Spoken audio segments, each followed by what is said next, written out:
경주 에이펙 2025가 성공적으로 폐막되면서 전 세계에서 주목을 받은 한국 해군에게 핵추진 잠수함을 승인한 보도와 퀀텀 외교로 한국이 글로벌 전략국가로 부상되었습니다. 가장 관심이 많았던 핵심 주제 위주로 요약하여 말씀드리겠습니다. 가을, 신라 천년고도, 경주는 한순간 세계의 이목이 집중된 무대가 되었습니다. 회원국 21개 국가 중 전쟁 중인 러시아가 대리 참석했고, 다른 모든 국가는 정상이 참석한 가운데 2025 경주 APC 정상회의는 성공적으로 폐막을 하였습니다. 이번 회의는 단순한 경제협의체의 국가 간의 정례 행사가 아니었습니다. 경주국제회의는 21세기 패권질서의 방향타가 바뀐 사건이 있는 중요한 회담 장소였습니다. 중점적으로 다룬 주제는 AI 기술 시대의 회원국 간의 상호협력 방안에 대한 메인 주제도 있지만 미중 정상 간의 비공식 회담과 한국이 외교안보의 중심으로 올라선 전환점으로 기록되었습니다. 기간 중 회의장 밖에서는 수십 개국의 방송 위성 차량이 취재를 위해 분주했고 프레스센터에는 700여 명의 외신 기자들이 몰려들었습니다. 그들이 주목한 것은 세 가지였습니다. 한국 해군에게 핵추진 잠수함 건조를 공식 승인했다는 회담 내용과 함께 백악관 팩트시트의 발표입니다. 둘째, 부산에서 열린 미국 트럼프 대통령과 중국 시진핑 주석이 비공식 회담에서 미중 패권의 대립각 속에서 상호 긍정적 협력이 일어날 수 있는가에 대해 세계가 주목하는 가운데 좋은 협상이 이루어졌으며 미중 간의 중재자로서 한국의 외교적 역할이 부상했다는 사실입니다. 셋째, 캐나다가 추진 중인 북극에서 사용될 잠수함 프로젝트에 한국이 핵심 기술 파트너로 거론된 일이 매우 긍정적인 점입니다. 글로벌 블록화와 각 국가의 각자 도생 시대에서 군사기술과 상용기술, 경제안보, 외교 전략이 서로 맞물려서 과연 협상이 될 것인가? 이에 대한 관심과 함께 21세기 동아시아 질서를 뒤흔드는 퀀텀 사안이 긍정적인 결과물로 나왔다는 점입니다.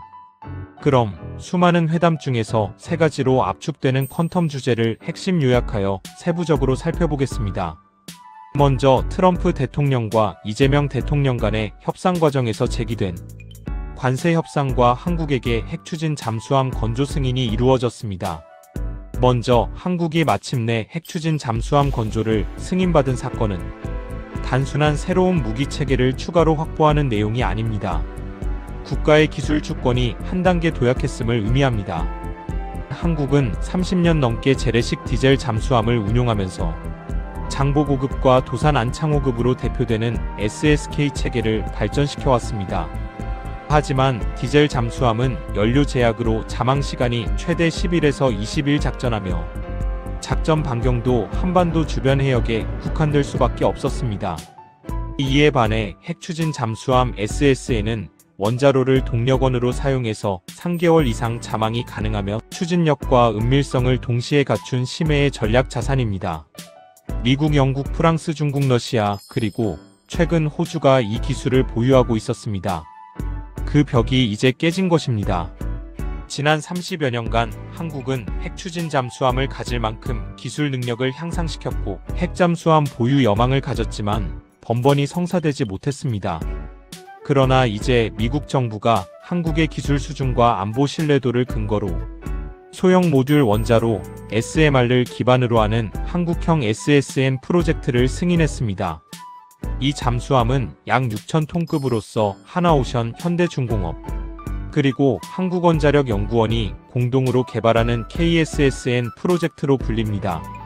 핵연료는 고농축이 아닌 LEU 방식으로서 비핵무기용 원자로 연료를 사용하기 때문에 국제 비확산 규범을 위반하지 않습니다.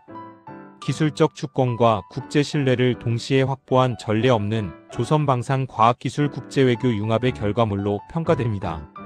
이는 단순히 잠수함을 갖게 되었다는 의미가 아닙니다. 한국은 이제 동맹의 수혜국이 아닌 기술 공유의 파트너 국가가 된다는 미래지향점이 있으며 미국이 인정한 전략기술 신뢰국 격상된 것입니다. 한국 해군의 핵추진 잠수함 보유는 동북아의 해양 전략 지도를 근본적으로 바꾸는 사건입니다. 북한은 이미 3,000톤 심포급 잠수함을 기반으로 SLBM을 시험 발사했습니다.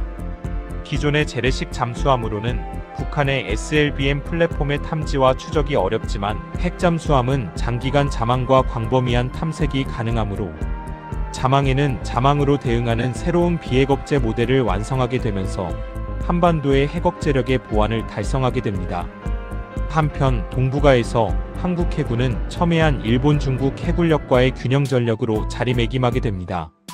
한미 간 회담에서 이재명 대통령이 언급했듯이 한미 동맹 강화를 통한 동북아에서의 평화와 굳건한 안보를 강화하는 일이며 중국과 북한의 위협에도 긍정적인 균형자 역할을 감당하게 될 것이며 트럼프 대통령이 강조하는 자국의 안보는 자국이 지켜야 한다는 슬로건에 부합하고 집단안보 체계를 강화하는 일입니다.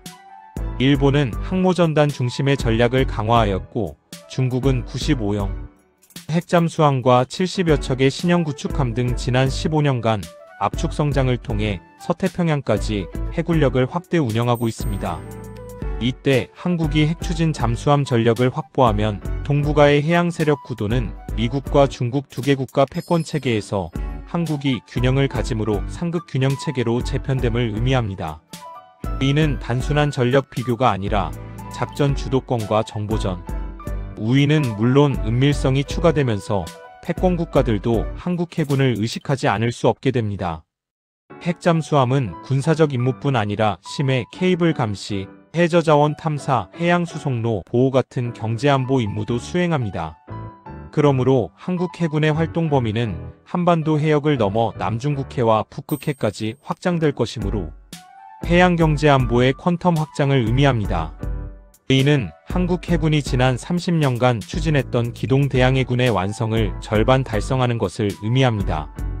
김영삼 정부부터 본격적으로 추진된 대항해군의 큰 축에는 항공모함과 핵추진 잠수함이 포함되었습니다. 문재인 정부에서 항공모함 건조를 추진하다가 멈춰진 상태입니다.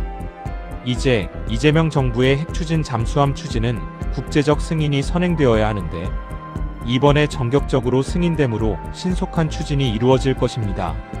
2025 경주 APC의 또 다른 주인공은 바로 한국 중재 외교의 새로운 얼굴이었습니다.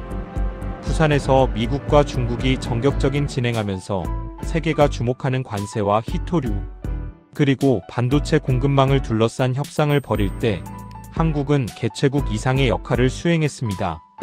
트럼프 대통령과 시진핑 주석 모두 한국이 신뢰할 수 있는 중재자 미디에이터임을 공개적으로 언급했습니다. 한국은 미국과는 기술 번영 협정 테크놀로지 프라스페러티 딜을 통해 반도체와 배터리, 그리고 AI 분야의 다양한 협력에서 제도적 틀을 구축했다는데 큰 성과이고, 동시에 중국과는 희토류와 핵심 광물 교역의 안정된 협정을 추진하게 된 것입니다. 이는 이재명 대통령의 외교 철학인 한미동맹을 강화하면서도 중국을 비롯한 주변 국가와도 긴밀한 교역과 다양한 협력을 중요하게 다루겠다는 의지를 실질적 외교 협상을 통해 가시적으로 보여주었다는 평가입니다. 즉, 한국은 자유와 공산의 양블록과 국가 간의 경쟁과 첨예한 현안 문제를 조율하고 중재하여 공통의 이익을 추구하는 조정자형 외교를 보여주었습니다. 아울러 경제와 안보의 글로벌 블록화를 한국이 보유한 첨단 기술로 승화시키는 이른바 균형외교 3.0 모델로 진화했습니다. 그 결과 한국은 글로벌 공급망 불안 속에서도 반도체 수출의 안정세를 유지했고, 배터리 원소 확보 경쟁에서도 중국과의 채널을 유지했으며, 미국과의 조선 방산기술 교류도 동시에 확대하는 트리플 균형 회담과 외교적 협력을 달성했습니다. 이러한 중재 역할은 단순한 외교 이벤트가 아니라 한국이 동북아의 중간지대에서 협상공화국 니고시에이션 엔저니링 스테이트로 진입했다는 신호로 평가되며, 또한 K양국이 지향하는 인류 공룡의 길을 함께 걸을 수 있다는 확신을 줍니다.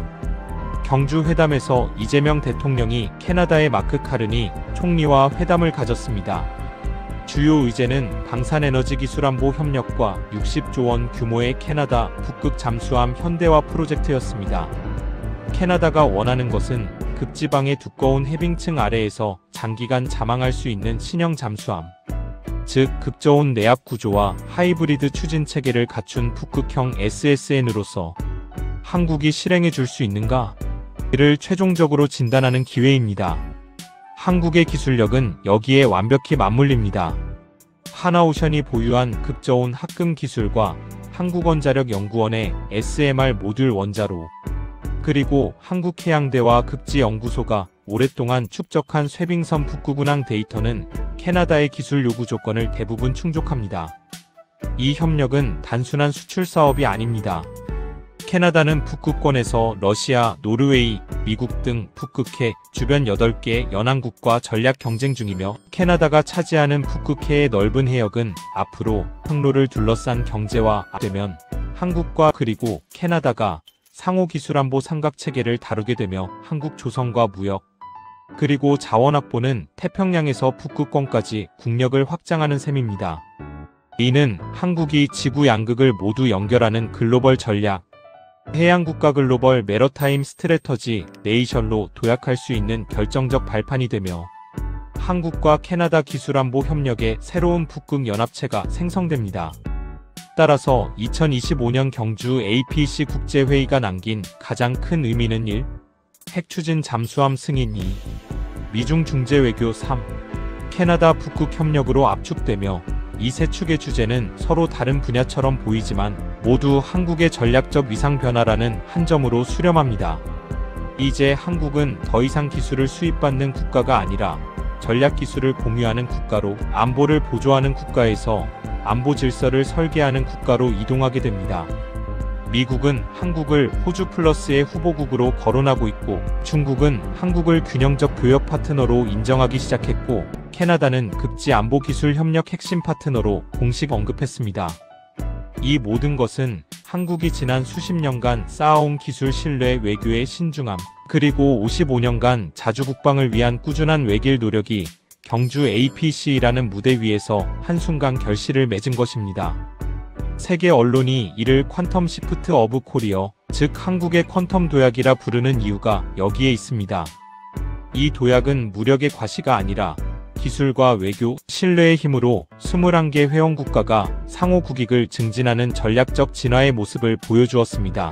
앞으로의 한국은 핵추진 잠수함으로 북극의 얼음 바다까지 국력을 확장하여 지구의 마지막 자원보호, 북극해에서 주변 8개 국가들과 협력을 강화해 나갈 것이며, 미중 협상 테이블의 중심까지 그 활동 범위를 확장하면서 한반도 현안 문제와 글로벌 블록화 속에서 관세 협상, 지구 곳곳에서 발생하는 전쟁과 국가 간의 현안 갈등 문제를 국제회의에서 조정하고 중재하는 일에 동참함으로써 한국의 위상을 확장하고 실질 국익을 증진해 나갈 것입니다.